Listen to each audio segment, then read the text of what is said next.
स्वागत है आप सभी का हमारे चैनल स्टडी ईज पर, जहाँ पर स्टडीज हो जाती हैं एकदम इजी। तो हम लोग आज के पहले सेशन इन्वायरमेंटल ज्योग्राफी को पढ़ेंगे और समझेंगे कि इन्वायरमेंटल ज्योग्राफी क्या होती है बहुत ही इजी क्रिस्प मैनर में। So let's begin. रहे कुछ इंपॉर्टेंट क्वेश्चंस जो कि हम लोग आगे सॉल्व करेंगे और जानेंगे कि इनके आंसर्स को कितनी अच्छी तरीके से हम लोग फ्रेम कर सकते हैं। तो हम लोग शुरू करते हैं आज का टॉपिक इन्वायरमेंटल ज्योग्राफी। जानेंगे कि इन्वायरमेंटल ज्योग्राफी क्या होती है, उसकी मीनिंग क्या है, उसका नेचर कैसा होता है, उसके क्या क्या फंक्शंस होते हैं, उसके क्या कंपोनेंट्स होते हैं और इन्वायरमेंटल अवेयरनेस क्या होती है। तो इन्वायरमेंटल ज्योग्राफी को स्टडी करने के लिए हम लोग पहले डेफिनेशन पढ़ते हैं उसकी कि इन्वायरमेंटल ज्योग्राफी होती क्या है। तो environmental geography is the study of the characteristic features of various components of the environment and the interactions between and among the components in a geo-ecosystem in terms of ecosystem of varying spatial and temporal scales। क्या हुआ इस definition का मतलब? हम लोग देखते हैं कि आसपास हम लोगों के इन्वायरमेंट में बहुत सारी चीज़ें मौजूद हैं। उनका क्या फंक्शन रहता है, उनका क्या इंटरेक्शन रहता है हम लोगों के साथ, ये सब कुछ हम लोग पढ़ते हैं इन्वायरमेंटल ज्योग्राफी में। हम लोगों ने देखा है कि इन्वायरमेंटल ज्योग्राफी हम लोगों की कैसी होती है, दोनों का मिश्रण होती है, फिजिकल ज्योग्राफी और ह्यूमन ज्योग्राफी का। फिजिकल ज्योग्राफी में हम लोगों ने देखा है कि हम लोग काफ़ी चीज़ें पढ़ते हैं, जैसे कि geomorphology, hydrology, ecology, quaternary and climatology. हम लोगों ने एटमॉस्फेयर, हाइड्रोस्फेयर, लिथोस्फेयर, इन सब का कंडीशन, कॉम्पोजिशन, फंक्शन पढ़ा है। ह्यूमन ज्योग्राफी की जब हम लोग बात करते हैं तो हम लोग उसमें पढ़ते हैं economic geography, political geography, social geography, cultural geography और हिस्टोरिकल ज्योग्राफी। लेकिन इन दोनों का जब हम लोग को रिलेशन देखते हैं या इन दोनों के बीच का ऐसा फैक्टर जो दोनों में कॉमन होता है, तो हम लोग देखते हैं कि वो होता है इन्वायरमेंटल ज्योग्राफी। तो इन्वायरमेंटल ज्योग्राफी का एक बहुत ही वेल स्ट्रक्चर्ड डायग्राम, एक वेन डायग्राम, जिसको आप बनाएंगे तो आपके आंसर्स और ज़्यादा इम्प्रूव लगेगा और ज़्यादा अच्छा लगेगा देखने में। तो इस डायग्राम को आप लोग ज़रूर डालें अपने आंसर्स में फ्रेम करने से पहले।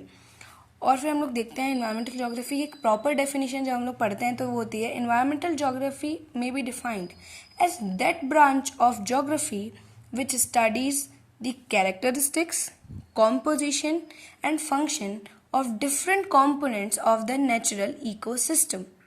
ठीक है, तो जैसे कि हम लोगों ने देखा कि इन्वायरमेंटल ज्योग्राफी में हम लोग चीज़ों के बारे में बहुत डिस्कस कर रहे हैं, उनके कैरेक्टरिस्टिक्स के बारे में पढ़ रहे हैं, उसका कॉम्पोजिशन क्या है, फंक्शन क्या है।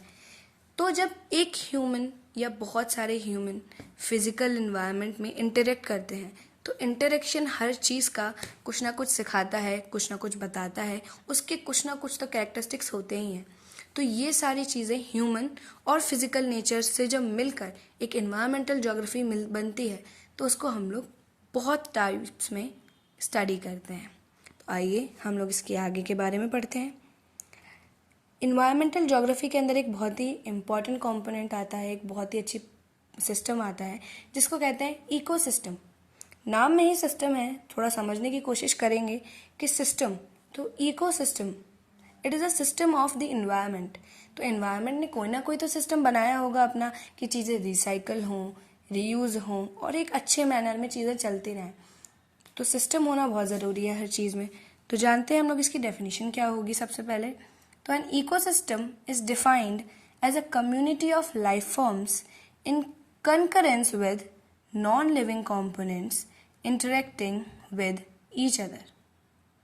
हम लोग देखते हैं कि हम लोगों के आसपास सराउंडिंग में नॉन लिविंग कंपोनेंट्स हैं, जैसे कि लैंड है, एटमॉस्फेयर है, लेकिन उसके साथ में जो लिविंग लाइफ फॉर्म्स होती हैं वो कैसे इंटरेक्ट कर रही हैं, ये एक जो पूरा सिस्टम बनता है इसको हम लोग कहते हैं इकोसिस्टम। तो इकोसिस्टम के बारे में हम लोग आगे पढ़ें तो हम लोग के सामने एक बहुत ही अच्छा डायग्राम है जिसको हम लोग देखेंगे। यहाँ पर हम लोग को एक स्ट्रक्चर में दिख रहा है पूरे में कि यहाँ पे सनलाइट है, प्लांट्स दिख रहे हैं। तो क्या रोल है, जल्दी से थोड़ा उसके बारे में डिस्कस कर लेते हैं। सनलाइट दिख रही है हम लोगों को, यहाँ पर प्लांट्स हैं। तो हम लोग देख रहे हैं कि जो प्लांट्स हैं वो अपने फूड बनाने में जिस प्रोसेस को कहते हैं फोटोसिंथेसिस, उसमें सनलाइट का प्रयोग करते हैं। तो उन्होंने सनलाइट को लिया, उन्होंने अपना खाना बनाया और उसके बाद जो ऑर्गेनिज्म है, जो डिकेड ऑर्गेनिज्म है, वो उस न्यूट्रिएंट्स को एब्जॉर्ब कर लेते हैं, उन प्लांट्स को खा लेते हैं हर्बीवोर्स लाइक काऊ। हम लोग बहुत सारे ऐसे एनिमल्स देखते हैं, रैबिट, जो कि प्लांट्स को खाते हैं। उन्होंने वो न्यूट्रिएंट एब्जॉर्ब किया, उनको कोई और खाता है तो उनका न्यूट्रिएंट वो एब्जॉर्ब करते हैं। तो ऐसे रहकर पूरी एक साइकिल बन जाती है, पूरा एक सिस्टम क्रिएट होता है। उस सिस्टम को हम लोग इकोसिस्टम कहते हैं। तो जब कभी भी आपसे इकोसिस्टम के बारे में कुछ पूछा जाए तो ये एक डेफिनेशन, एक डायग्राम बहुत ही अच्छा आपको आंसर फ्रेम करने में मदद करेगा। आगे हम लोग आते हैं स्ट्रक्चर ऑफ इकोसिस्टम पे। तो इकोसिस्टम का स्ट्रक्चर क्या होता है? हर चीज़ का, हर किसी न किसी चीज़ का एक स्ट्रक्चर होता है। तो इकोसिस्टम भी जो है वो दो चीज़ों से मिलकर बना है, biotic components and abiotic components. Biotic components वो कंपोनेंट्स होते हैं जिनमें लाइफ होती है, ऐसे कंपोनेंट्स जिनमें लाइफ है। तो हम लोग सोचते हैं ज़रा कि ऐसी कौन सी चीज़ें होंगी जिनमें लाइफ होगी। तो ह्यूमन बीइंग, एनिमल्स, प्लांट्स, ये सारे जो हैं वो बायोटिक कंपोनेंट्स होते हैं। अबायोटिक कंपोनेंट्स कौन से होते हैं? अबायोटिक कंपोनेंट्स वो होते हैं जिनमें लाइफ नहीं होती है, बट वो लाइफ सस्टेनिंग चीज़ों को हेल्प करते हैं ग्रो करने में। जैसे कि हम लोग देखते हैं सॉइल, एयर, रेनफॉल, ये सारे जो हम लोगों के चीज़ें होती हैं वो बायोटिक कंपोनेंट्स को सरवाइव करने में मदद करती हैं। तो इन दोनों का ही नेचर में बहुत बड़ा रोल है। आगे हम लोग पढ़ते हैं बायोटिक एंड एबायोटिक कंपोनेंट्स को कितने पार्ट्स में डिवाइड किया जाता है। तो हम लोग देखते हैं, यहाँ पे हम लोग को एक बहुत ही अच्छा फ्लो चार्ट देखने को मिल रहा है। उसमें हम लोग देखेंगे कि यहाँ पे इकोसिस्टम है। इकोसिस्टम में आ जाती हैं दो चीज़ें, biotic and abiotic factors. Biotic factors को हम लोग तीन पार्ट में डिवाइड करते हैं, that is consumers, producers and decomposers. तो प्रोड्यूसर से हम लोग को समझ में आ रहा है एक नाम जो है प्रोड्यूसर। प्रोड्यूसर मीन कुछ क्रिएट कर रहे हैं। तो क्या क्रिएट कर रहे हैं वो? जो अपना फूड खुद प्रिपेयर करते हैं उनको बोलते हैं प्रोड्यूसर। जो उन प्रोड्यूसर्स को खा के अपना फूड बनाते हैं उनको कहते हैं कंज्यूमर्स। एंड जो उन कंज्यूमर्स को भी डिकम्पोज कर देते हैं उसको कहते हैं हम लोग डिकम्पोजर्स। सो फर्दर हम लोग कंज्यूमर्स को क्लासीफाई करते हैं तीन टाइप्स में, herbivores, carnivores and secondary carnivores, और हम लोग ओमनिवोर्स भी कहते हैं उनको। तो हम लोगों ने ये पढ़ा, हर्बीवोर्स हम सब ने बचपन में पढ़े हैं, जो प्लांट्स खाते हैं। तो ऐसे जो एनिमल्स होते हैं उनको हम लोग हर्बीवोर्स कहते हैं, जो प्लांट पे डिपेंड करते हैं basically, like cow, rabbit, grasshopper etcetera. After that हम लोग कार्निवोर्स की बात करते हैं जो कि हर्बीवोर्स पे डिपेंड रहते हैं। उसके बाद हम लोग ओमनिवोर्स की बात करते हैं जो कि कार्निवोर्स पे डिपेंड रहते हैं। तो हम लोग बात करते हैं relevance of biotic and abiotic components in an environment. तो appears when they start interacting with each other. For example, biotic elements like plants provide food for other organisms. The soil is the abiotic element which supports the growth of the plant by providing nutrients and other essential elements. So biotic components depend on abiotic components for their survival and help in the formation of abiotic factors like soil, nutrients. तो जैसा कि हम लोगों ने पढ़ा था कि abiotic components जो होते हैं वो बायोटिक कंपोनेंट्स की ग्रोथ के लिए, सर्वाइवल के लिए बहुत इंपॉर्टेंट होते हैं। तो इन दोनों का आपस में रिलेशन बहुत ही ज़रूरी है एक इकोसिस्टम को बनाए रखने में। आगे हम लोग डिस्कस करते हैं स्कोप के बारे में। तो the scope of the study of environmental geography में बी ग्रुप्ड इनटू 9 मेजर सब फील्ड्स। तो हम लोग देखते हैं कि क्या कौन सी 9 मेजर फील्ड्स हैं जो कि हम लोगों को एनवायरमेंटल ज्योग्राफी के व्यू को और ब्रॉड बना देती हैं। तो पहला टॉपिक है द जियो इकोसिस्टम और simply ecosystem as a study unit. Second one is the functioning of ecosystem including circulation of energy and the matter and ecosystem productivity. Third one is temporal changes in ecosystem, evolution of plants and animals and ecological succession. Fourth one is spatial ecological changes, distribution and dispersal of plants and animals. Global environmental problems, environmental hazards and disasters, man and environmental processes, environmental degradation and pollution, and environmental management. ये हम लोग को बताता है कि क्या scope है environmental geography का।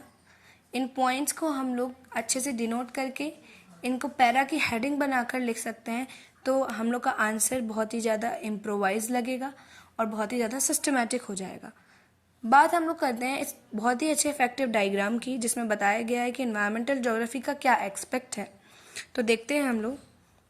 पहला हम लोग देख रहे हैं कि ये जियो इकोसिस्टम जो है, पहला रोल है एनवायरमेंटल ज्योग्राफी का जियो इकोसिस्टम को बनाए रखना। Ecosystem function, temporal ecological change, spatial ecological change, man and environmental process, global environmental process, hazards and disasters, environmental degradation and pollution, and environmental management. So these are the 9 P's of the environmental geography. 9 principal जिनके basis पर environmental geography work करती है। तो ये diagram बहुत ही अच्छा रहेगा अगर हम लोग अपने आंसर्स में फ्रेम करेंगे इसे। आगे बढ़ते हैं हम लोग एनवायरमेंटल अवेयरनेस के थ्रू। एनवायरमेंटल अवेयरनेस से ही हम लोग को समझ में आ रहा है कि एक अवेयरनेस फैलाना, एक जागरूकता लाना। जागरूकता किसके प्रति? एनवायरनमेंट के प्रति।